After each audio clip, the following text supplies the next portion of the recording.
Hi friends, welcome to the Bright Planning channel. Today we have a look at the 8 levels of financial freedom written by David Rae, posted on Forbes.com.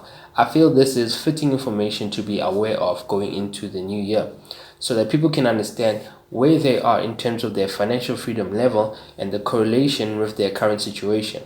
Ultimately, this video will help you to create a plan that will get you to the highest financial freedom level possible. My name is Brad Putney, and my 7 years experience as an accountant and wealth advisor has made me realize that people lack a functional relationship with money. I'm here to help. Looking back at the past year, I reflect and realize people's relationship with money is really in need of an intervention. There needs to be an emphasis on how we conduct ourselves when we need money versus when we have it, so that the little we have can translate into wealth that can be enjoyed today, maintained for future use, and transferred later. As mentioned before, the source of this information is from the Forbes.com article by David Rae. I have adjusted the information to make it more relatable to my audience and also changed some details to reflect my opinion on the subject matter. Let's get to it. At this level, the key consideration is to pay off short-term debt like credit cards and small loans so that you can start saving up for an emergency fund for unexpected expenses. However, this is often impractical as debt is often seen as a means of survival in today's world. Therefore, I would suggest the main thing would be to deal with your lifestyle and living expenses initially. Making necessary cuts on your living expenses would mean you need less money to fund your personal needs, and theoretically this would free up income you already earn. This level is already unachievable for most South Africans, and the reason is not because of the lack of funds, but it is rather our spending habits and the desire to be seen as successful. This is proven by the high levels of debt to fund everyday life. Review your monthly living costs by calculating how much you actually spend on household items, clothing, entertainment, going out, debit orders, insurance, and so on. Prioritize what you need most to least. Check if you can do without some items or if you can purchase cheaper alternatives. Thereafter, address your short-term debts with the money available from cutting your living expenses. Financial freedom is all about making work an option. Accumulating enough money to be able to take time from work is a huge task. This level is about being able to generate income from multiple sources, giving you more options in life and getting a hint of financial freedom via multiple income streams. The aim is to have options and still be able to sustain your quality of life, regardless where or when you work. At level 3, you have the ability to enjoy life a bit more, and this can translate to traveling and going on vacation more often than you used to. The trick at the same time is to avoid increasing expenses, as living the life can erode all of your hard work in an instant if you don't maintain discipline. The main aim to achieve financial freedom is to keep your income higher than your expenses, whilst also increasing your ability to work less and increase the income you have available. Freedom of time and financial independence go hand in hand. Completely leaving the hustle of payslips and business is the ultimate goal.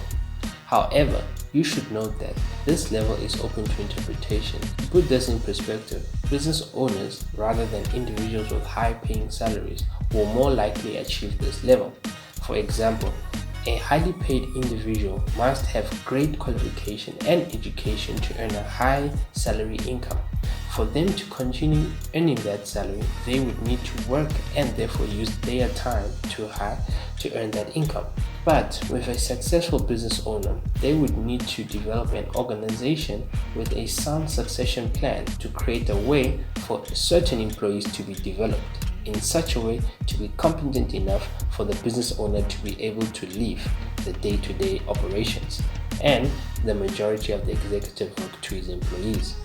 In this way, the business owner would still earn his big salary but working less hours. He would be owning the company, which increases his net worth, and he doesn't have to work as hard as he used to previously anymore. Placing this level after level 4 might seem like a contradiction, but the reality is that retirement is a very jarring topic for most South Africans because according to Stats SA, about 6% of South Africans have retirement funds to retire comfortably. This means only 3.2 million people have enough to retire comfortably. This is outrageous and unfortunately the reality.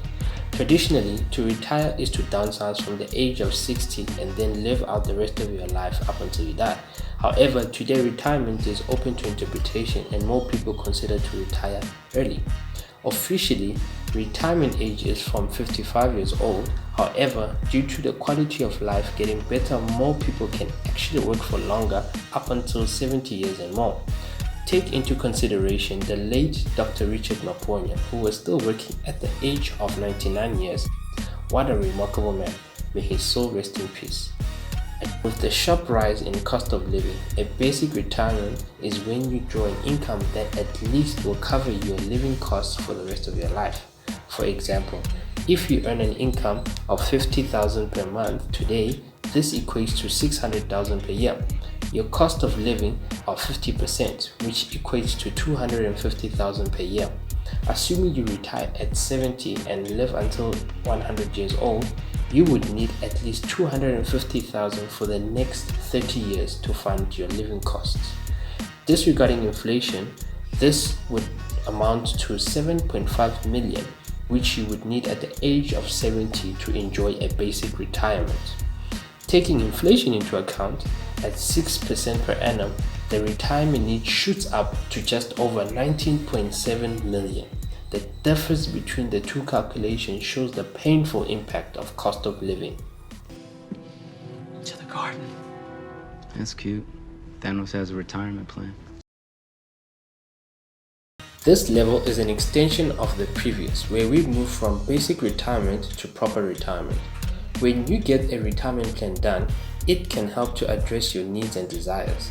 Great retirement plans get you to understand how much you need to save today in order to earn your desired income in the future, taking into consideration the effects of inflation in later years. Most retirement plans are very difficult to keep up with due to the lack of enough disposable income. At this level of financial freedom, it is important to have already achieved the previous levels before engaging. Otherwise, the struggle will be immense if you have not sorted out your debt, have enough savings to take on unexpected expenses, have the ability to live the life you want today, have multiple income streams, and have enough income left to save 50% of your personal income towards a retirement plan. If not, it will be difficult to keep up to this level of financial freedom because it is extremely demanding and inflation plus cost of living is the worst enemy.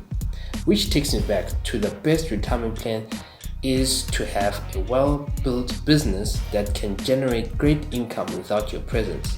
If that business starts to not satisfy your needs, you can sell your shares and do something else or purchase an annuity subject to financial consultation so that your needs can be addressed appropriately. This is the ultimate level when talking retirement savings, where if you live a life of luxury, then you would want the same if not better life when you are retired. This seems easy just talking about it, but it is extremely difficult to achieve. What you need to consider is that if you are already saving between 40 to 50% of your total personal income towards retirement, then you would need to add another 10 to 20% to achieve this level. Enough said. Having more money than you are expected to spend is great. However, building enough wealth so that you could not possibly spend all of it is a different ballgame. Level 8 is the most exclusive level of financial freedom to achieve. Think Jeff Bezos, Bill Gates, and Warren Buffett. Even if they went on a spending spree buying planes, yachts, and cars, they would still have a hard time spending all of their wealth. This level is usually for the ultra-rich, who have plenty of cash-generating assets, great cash flow, and debt that is making them more money rather than costing them. I hope this video helped you to increase the intensity of your planning and have your goals aligned for greater results. Please comment below as to which level of financial freedom are you and whether you are interested to level up, and if so, how are you planning to go about doing just that. See you on the next one.